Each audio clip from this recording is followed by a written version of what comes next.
podcast is powered by Hype Girl.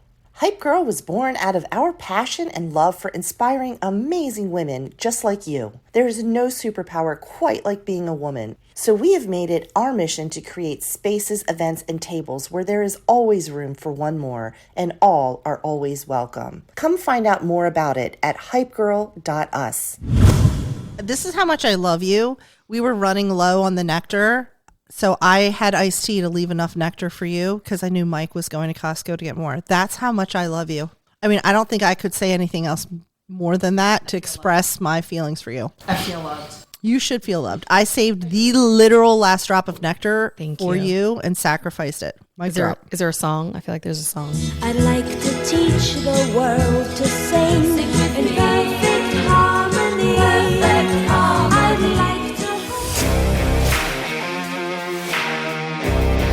Welcome to the Do It Ugly podcast. Here are your hosts, Stacy Lyon and Jenny King. Hey ladies, we are so glad that you are here with us today. We have an amazing topic for you. Yes, we do. I'm really excited about today's topic. So it was Thanksgiving yesterday. Indeed. Right? Everybody had a great Thanksgiving. Hopefully you got a little extra turkey, a little gravy, all the good trimmings. Absolutely. Second helpings of pie, unfortunately. Right? Wow. All the good stuff. Yeah. But outside of Thanksgiving being such an amazing time to be with family and friends, there was something pretty cool that happened yesterday. And it really sparked this thought for me that I'm like, we should talk about this because we just did the Mean Girls episode. Okay, tell me. Right? Tell me. So, during Thanksgiving, they always have the performances in the midst of football games, right? Football's big on Thanksgiving. I am not a football watcher, but I did see on the Book of Faces this morning, which is where I get all of my best news from. So you know what I'm talking about. About Miss Dolly. Yes, Miss Dolly. I did see that there were a lot of people making nasty comments about... It was so sad. I mean, the audacity to talk about... If I looked like that at 40, let alone, what is she, 78? I don't even know, but she's a national treasure and she looks amazing. Yeah.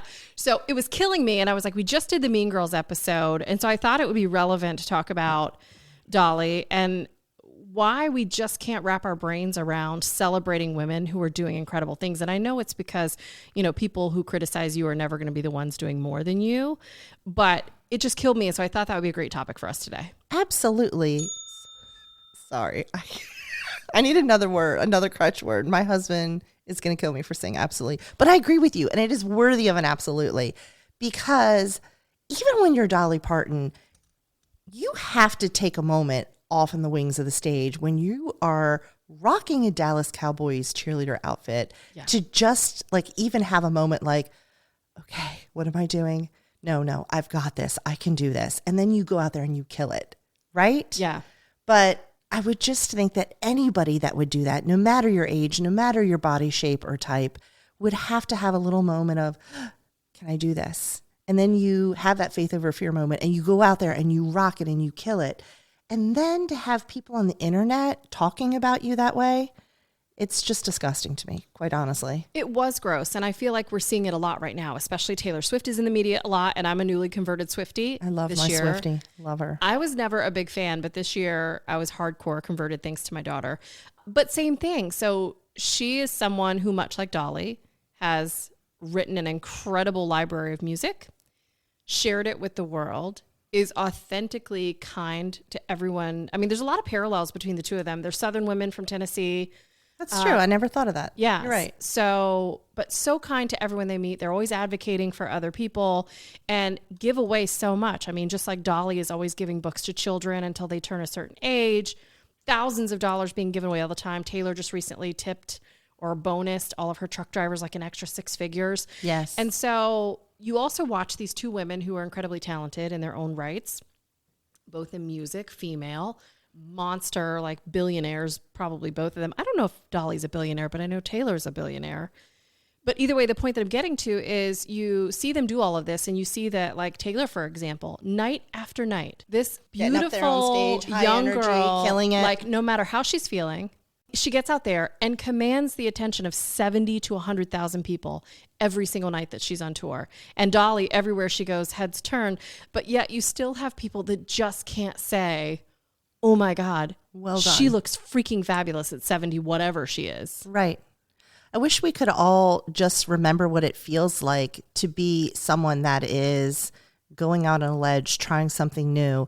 Anytime you open and share a piece of you, whether it's your heart, your passion with the world, there's always a little trepidation about, will I be accepted? Will I be treated like Dolly was? And I just wish as women, we could all just applaud one another for having the courage and the bravery to share that piece of ourselves with the world. Absolutely. I just stole your word, by the way. You're That's welcome, okay. Mike. I'm happy to share it with you.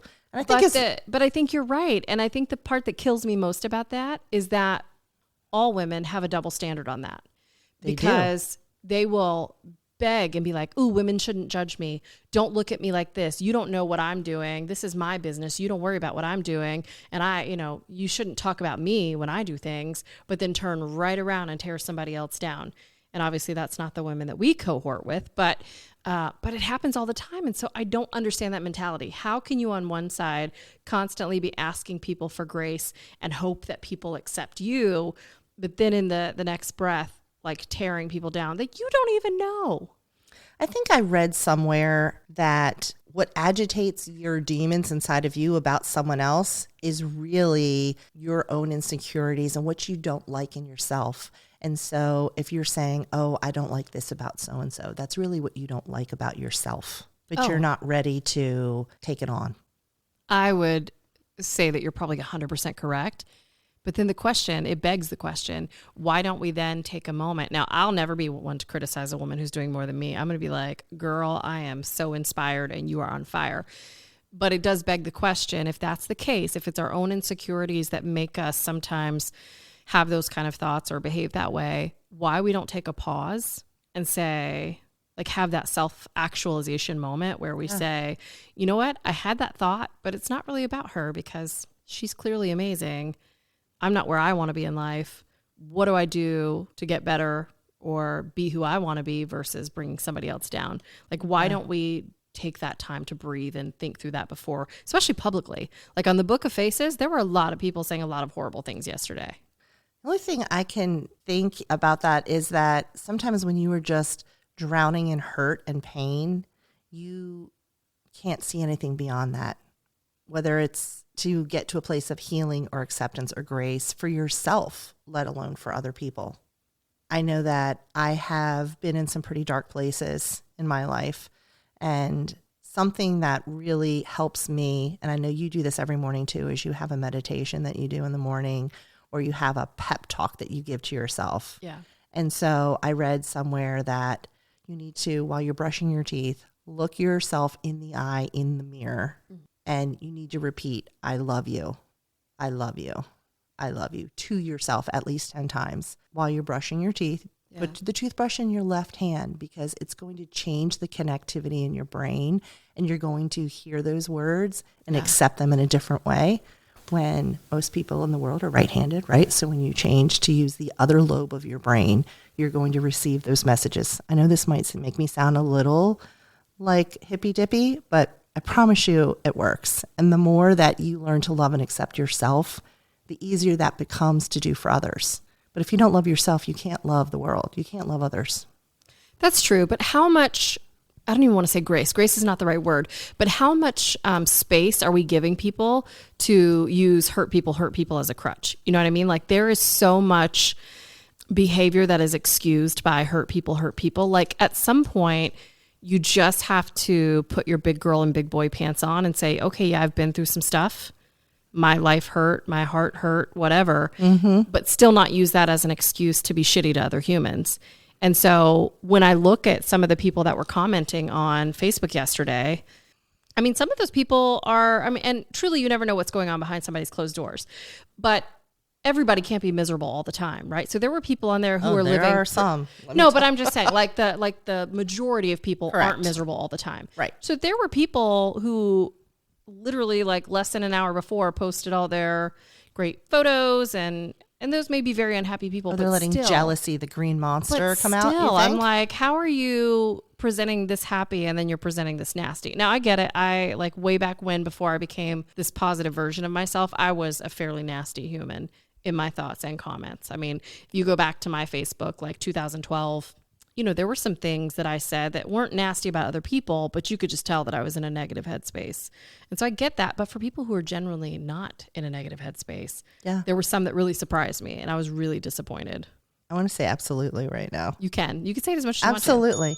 I think a lot of it is jealousy, and a lot of it is, gosh, I wish I had the strength, the bravery, the goal, whatever, to do something like that, but I could never.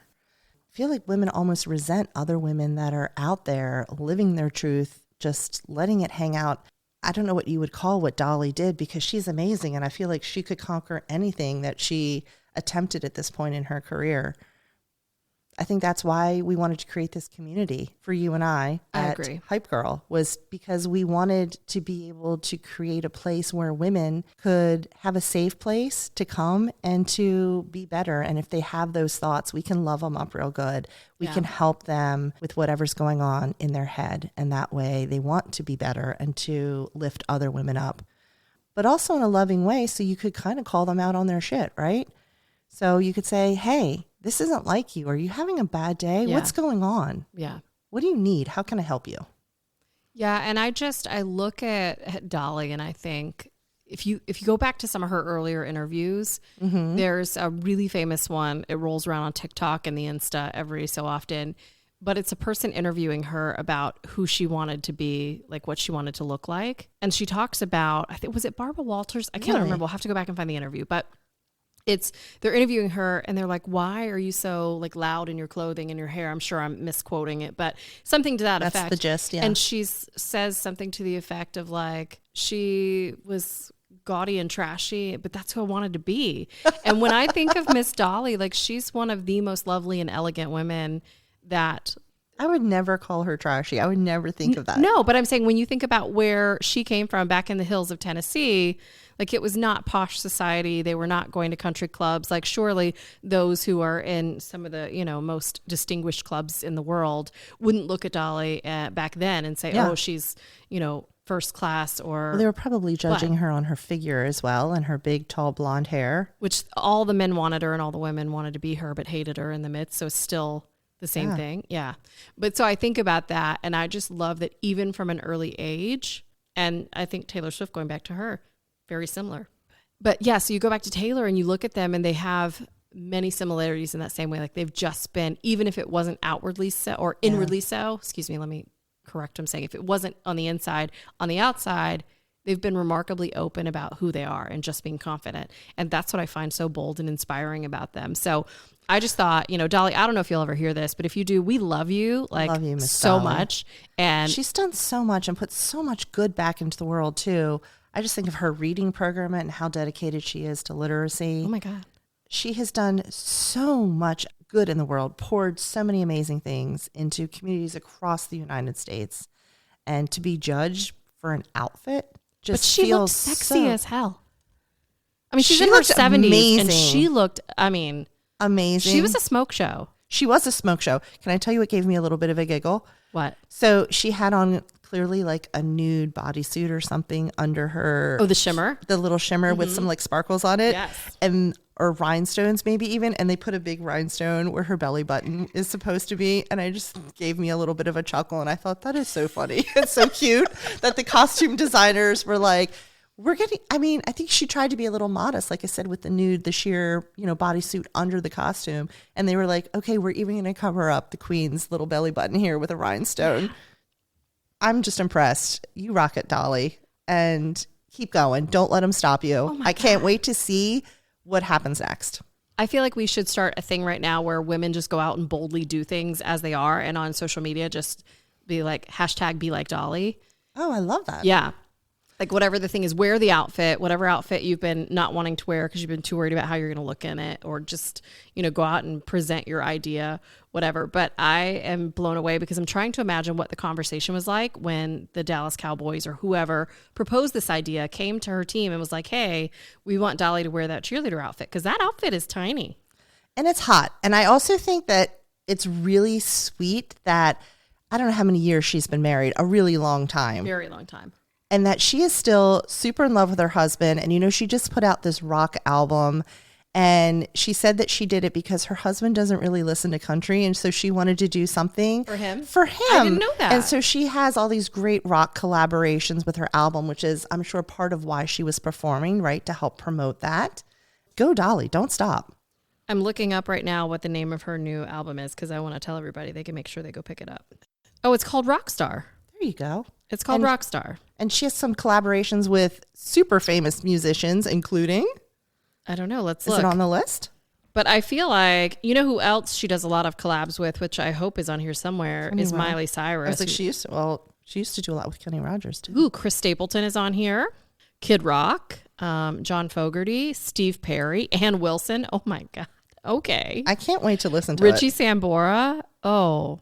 I mean, when you're Dolly and you call someone on the phone, you're going to answer, right? So she pretty much got her dream team of whoever she wanted on this album. First of all, let me just tell you that my 80s heart just did a 3-beat skip. Let me tell you who's on here that just makes my heart so happy. Emmylou Harris, who is a giant in the country. But I haven't heard from her in a while, with Sheryl Crow, Pat Benatar, and Neil Giraldo. Yes. Oh my God. And Michael McDonald. Okay, gonna be everybody amazing. needs to get a copy of this, okay? And she just also recently released a book. It's called Behind the Seams, My Life in Rhinestones. Okay, that's definitely on the read list. We need to put that in our book club list We for do next. need to put that in our book club list. Okay. Okay, I love it. There's a little bit of homework for you, ladies. You have to download an album and get a book. Who downloads an album? I'm going to buy the vinyl. I want the real deal. I was going to put it on Spotify so I could listen to it. I'll have it too in the car. But I have to have feel the like actual that's going to be album. something like when I'm walking and I need that music, you swing your arms when you're doing the old lady walk for the community to get your exercise in. Like, I feel like that's going to be something. Is that what we do Spotify. now? We do that. We're the mall walkers. Is that who we are now? Not in the mall, but around the loop of the neighborhood. Yeah. I haven't quite made it to the mall, although that's pretty genius in the summertime when it's so hot outside. Or maybe we get all the ladies together in the community and we go and we get tracksuits and we go to the mall and we walk in like a squad. Oh, I love that. Wouldn't that be fun? I have always dreamt of having my own kind of Pink Ladies style jacket. I'm not going to lie to you because I'm obsessed with Grease from way back. So I could get down with like a pink satin tracksuit jacket and matching pants. Who are I could you be on that. in the Grease cast? Who would you have been? Sandra D, of course. Yes. Do you see that? Yeah. Who were you going to say? You thought I was? Yeah. 100%. I feel like you're Rizzo. 100%. I love that you know that about me. I'm absolutely Rizzo, minus the unexpected pregnancy. Although that's not true because my daughter was a little bit unexpected. I was going to say, but I wasn't a teenager. I wasn't in high school. No, you were not. But you were what, 3 months pregnant, you said, when you found out? Oh my God, 3.5 months pregnant. 3.5 months pregnant. Yes. And I was self-righteous and indignatious having this conversation with some people and they were talking about babies and there were like little ones all around. I was like, oh yeah, I'm never doing that. And I was 3.5 months pregnant.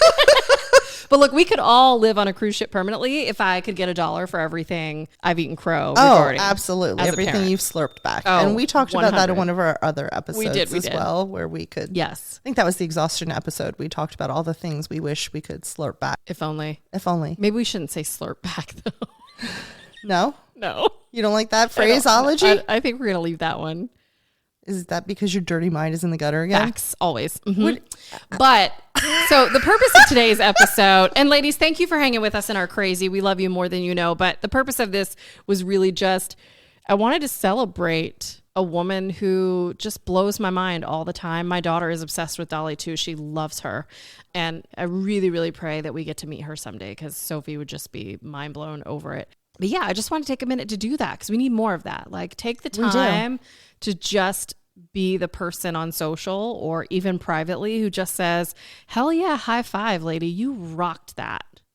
I would love to be surrounded by women that constantly high five and cheer and hype one another up. That is my dream. And there's no reason it can't be that way. We're working on it. We are working working on really it. hard on it.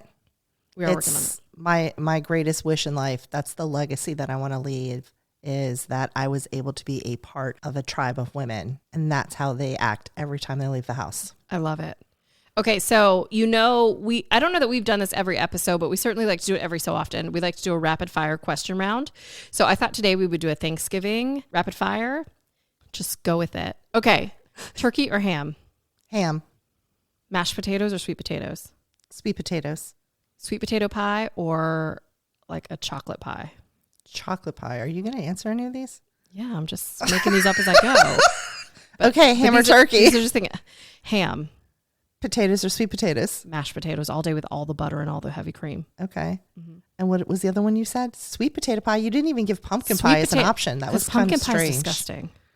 I've never heard of a sweet potato pie. I mean, I've heard of it, but I've never had one. Welcome never been to the around South. one. Hello. All right, sweet potato pie. Sweet potato pie is delicious. No, actually, I would say it's it. Usually from where I come from in my parts, it's pumpkin pie, apple pie, or pecan pie.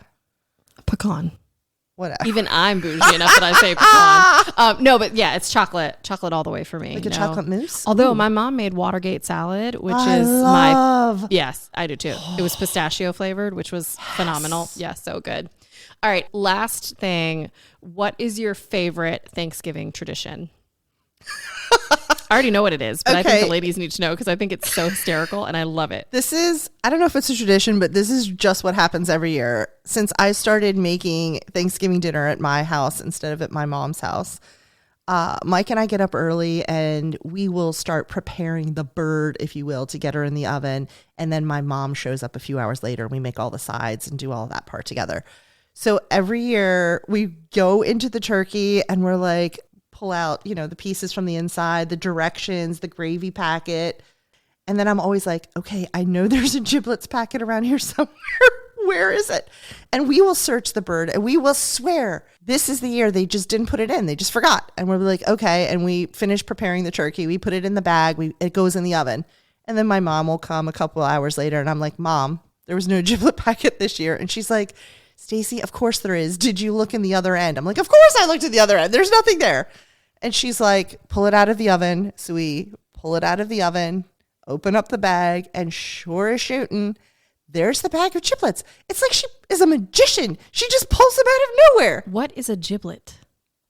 Not entirely sure, but it's the other pack of the parts that they put in there. Okay. This is me so disgusting. It's like the liver, the heart, I don't know. Oh, so it's not like, okay. I was thinking it's not the edible stuff, but it's the stuff that she boils in a pot of water and then we'll cut it up for the dogs.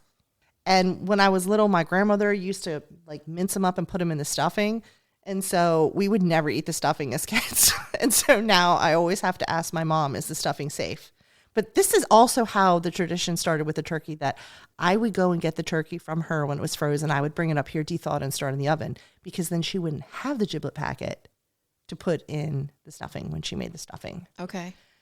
Anyway, I made a post on the Book of Faces about that. So I'm assuming this is why you asked me the question. That's but not every what I was year, thinking you were going to say at all, actually. Oh, so that has become our family tradition of playing a round of where's the giblets this year?